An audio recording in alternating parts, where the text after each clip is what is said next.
ஐயனார் துணையில அடுத்து என்ன நடக்க போகுதுன்னு வாங்க பார்க்கலாம். காயத்ரி ஃப்ரெண்டு சோழனை தேடி வீட்டுக்கு வர சோழனை பார்த்துட்டு காயத்ரிக்கு மட்டும் ஏதாவது ஆச்சுன்னா உன்னை நாங்கள் சும்மா விட மாட்டோம் அப்படின்னு சொல்லி ரொம்ப கோபமா வந்து சத்தம் போடவும், அப்பதான் சேரன் என்ன விஷயம்னு கேட்கையில இந்த மாதிரி சோழன் ஒரு பொண்ணோட பழகின விஷயம் தெரிய வருது.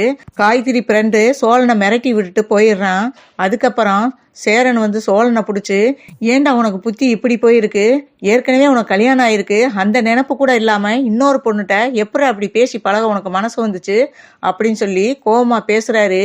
அண்ணே, நீ வேணா எனக்கு கல்யாணம் ஆச்சுன்னு சொல்லிக்கலாம், அதை இவங்கள சொல்ல சொல்லு பார்ப்போம், இவங்க என்னைக்காவது என்னைய புருஷனா ஏத்துக்கிட்டாங்களா இல்லையில அப்படின்னு சொல்லி கோமா சோழனும் பேச, அதுக்கு சேரன் கேட்குறாரு, அதுக்காக இப்படி ஒரு தப்பை பண்ணுவியா, நீலா உன்னை ஏத்துக்கறலேனா அதுக்காக நீ இன்னொரு பொண்ணோட போய் பழகுவியா அப்படின்னு சொல்லி அவர் மறுபடியும் கேட்க, ஏனே இவ்வளவு தூரம் இவங்களுக்கு ஏத்து பேசுறேல, இப்ப நான் போய் அந்த பொண்ணுகிட்ட மன்னிப்பு கேட்குறேன், ஆனா இவங்க வந்து இவர் என் ஹஸ்பண்டுன்னு சொல்லுவாங்களா, எங்க சொல்ல சொல்லு பார்ப்போம் அப்படின்னு சொல்லிட்டு நிலாவை பார்த்து கேட்குறாங்க சோழன்.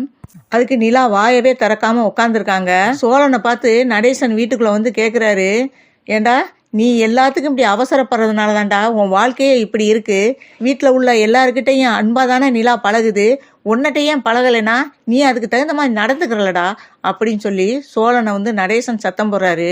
இன்னொரு பொண்ணுகிட்ட நெருக்கமா பழகுனா அது எப்படிடா நிலா வந்து உன்னிட்ட மனசார வந்து உன்னை ஏத்துக்கிறோம்னு சொல்லும், ஏண்டா கொஞ்சமாவது மண்டையில ஏதாவது அறிவு இருக்காடா உனக்கு, எந்த பொண்ணுக்குமே இன்னொரு பொண்ணோட பழகையில அதிகமா வெறுப்பு தாண்டா வரும், அந்த தப்பை தாண்டா நீ பண்ணியிருக்க. நடேசன் கேட்குறாரு, நிலா உன்னை ஏத்துக்கிறலினே வையி, நீ என்ன செஞ்சிருக்கணும், அவ மனசுல இடம் பிடிக்கிறதுக்கு கொஞ்ச நாள் வெயிட் பண்ணியிருக்கணும், இவ்வளவு நாள் வெயிட் பண்ணல, இன்னும் கொஞ்ச நாளைக்கு வெயிட் பண்ணு, வீட்டில் உள்ளவங்ககிட்ட எல்லாம் நிலா சந்தோஷமா தானே இருக்கு, உன்னிட்ட மட்டும் ஏன் நிலா வந்து உன்னிட்ட கோபமாவே இருக்கு, அப்பா அதுக்கு தகுந்த மாதிரி அது மனசை மாத்த பாருடா, நீ முட்டாள்தனமா காரியம் பண்ணிட்டு இப்ப வந்து அவங்க சொல்லுவாங்களா என்னை ஹஸ்பண்டுன்னு ஏத்துக்குருவாங்களா அப்படின்னு சொல்ற, என்னடா என்ன பேச்சு பேசிக்கிட்டு இருக்க அப்படின்னு சொல்லி நடேசன் சொல்லவும், உங்களை யாருங்க இப்ப கூப்பிட்டா அப்படின்னு சொல்லி நடேசனையும் கோவமா சத்தம் போறாரு. எனக்கு யாரும் வர வேணாம், என் பிரச்சனைக்கு நீங்க யாரும் வந்து எனக்கு சப்போர்ட் பண்ணி பேச வேணாம், நான் தானே அந்த பொண்ணுகிட்ட பழகுனேன், நானே போய் முடிஞ்ச அளவுக்கு வந்து நான் அந்த பொண்ணுகிட்ட பேசி நானே போய் அந்த பொண்ணுகிட்ட நான் மன்னிப்பு கேட்டுக்கிறேன் அப்படின்னு சொல்லிட்டு வேகமா வெளியே கிளம்புறாரு. இப்ப சேரன் இருந்துகிட்டு, இருடா நானும் வர்றேன், என்னால வந்த பிரச்சனையை நானே சரி பண்ணிக்கிறேன் அப்படின்னு சொல்லிட்டு வெளியே கிளம்புறாரு. சேரனுக்கு மனசு கேட்கல, இல்லடா நானும் வர்றேன்டா அப்படின்னு சொல்லையில அப்பதான் நிலா வந்து சேரனை பார்த்து சொல்றாங்க, அண்ணா நானும் அந்த காயத்ரியை பார்க்க வர்றேன், அந்த காயத்ரிக்கு போன போட்டு ஏதாவது ஒரு இடத்துக்கு வர சொல்லுங்க, நம்ம போய் பேசி பார்க்கலாம் அப்படிங்கிறாங்க.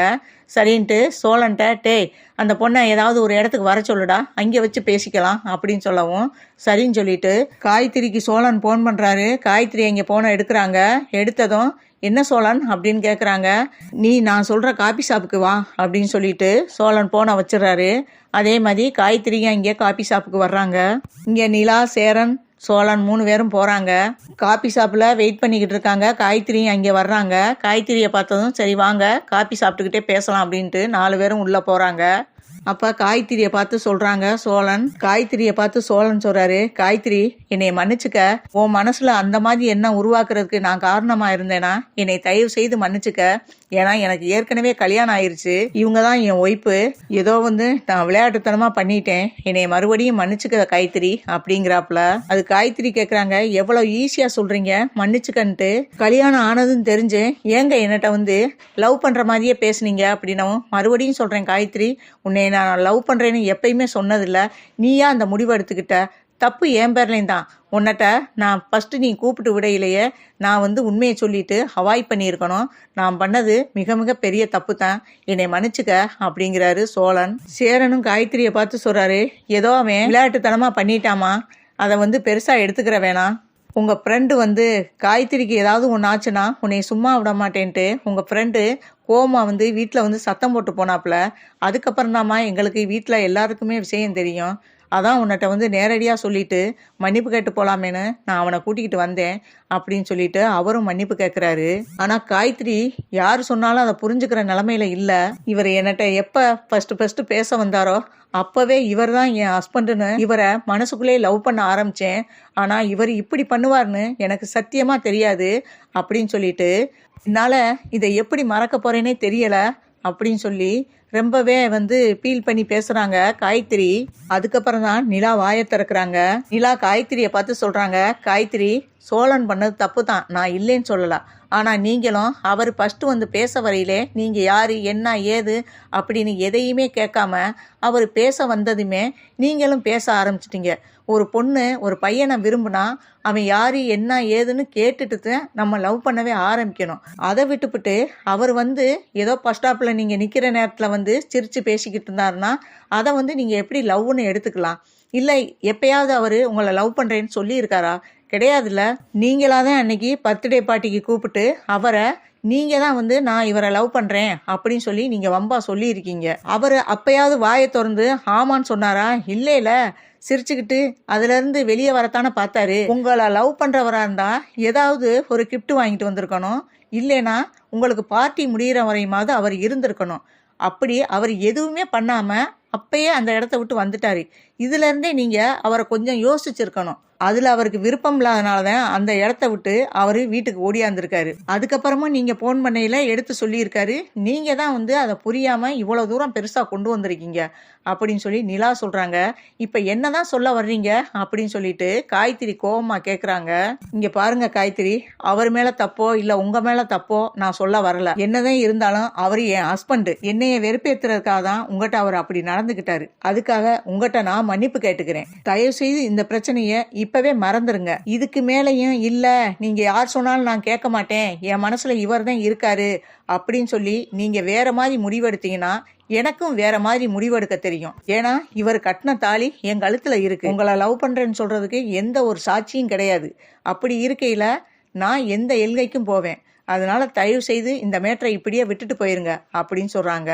நான் சொல்றத சொல்லிட்டேன். இதுக்கு மேலேயும் நீங்க பிடிவாதம் பிடிச்சிங்கன்னா நான் எடுக்கிற முடிவு வேற மாதிரி இருக்கும். இங்க பாருங்க, எனக்கும் அவருக்கும் கல்யாணம் ஆயிடுச்சு அப்படின்னு போட்டாவையும் காட்டுறாங்க. கல்யாண போட்டாவை. சட்டப்படி எங்க 2 பேர்த்துக்கும் கல்யாணம் ஆயிடுச்சு. இதுக்கு மேல நீங்க பிடிவாதம் பிடிக்கிறதுல எந்த அர்த்தமும் கிடையாது. தயவு செய்து புரிஞ்சுக்கிட்டு மரியாதையும் அந்த இடத்த விட்டு கிளம்புங்க. இல்லை நான் 4 ஃப்ரெண்டுகளை கூட்டிக்கிட்டு பெருசா எதையாவது பண்ணுவேன் அப்படின்னு பண்ணிக்கிட்டு இருந்தீங்கன்னா நஷ்டப்பட போறது நீங்க தான். இதை நீங்க உங்க வீட்டிலேயே போய் சொன்னாலும் உங்களை தான் சத்தம் போடுவாங்க. ஒரு தடவைக்கு பல தடவை யோசிச்சுக்கோங்க. உங்களுக்கு நல்லதுக்கு தான் நான் சொல்கிறேன். நான் சொல்கிறத சொல்லிட்டேன். இதுக்கு மேலே அவர்கிட்ட தனியாக ஃபோனில் கான்டாக்ட் பண்ணவோ இல்லை தனியாக மீட் பண்ணி பேசவோ நான் அதை செஞ்சிருவேன், நான் மருந்து குடிச்சு செத்து போயிடுவேன் அப்படி இப்படின்னு சொல்லி சாவை காட்டி அவருக்கு பிளாக்மெயில் பண்ணுறது அந்த மாதிரி விஷயங்களை நான் கேள்விப்பட்டேன்னா அப்புறம் நான் எடுக்கிற முடிவு பயங்கரமாக இருக்கும். நான் உங்களை எச்சரிக்கை பண்ணுறேன். அவ்வளவுதான். அவர் பண்ண தப்புக்காக நானும் உங்கள்கிட்ட மன்னிப்பு கேட்டுக்கிறேன். இப்போ இந்த இடத்த விட்டு நீங்கள் போகலாம். வாங்க சோழன் போகலாம் அப்படின்னு சொல்லிட்டு சோழனையும் சேரனையும் கூட்டிக்கிட்டு வர்றாங்க நிலா.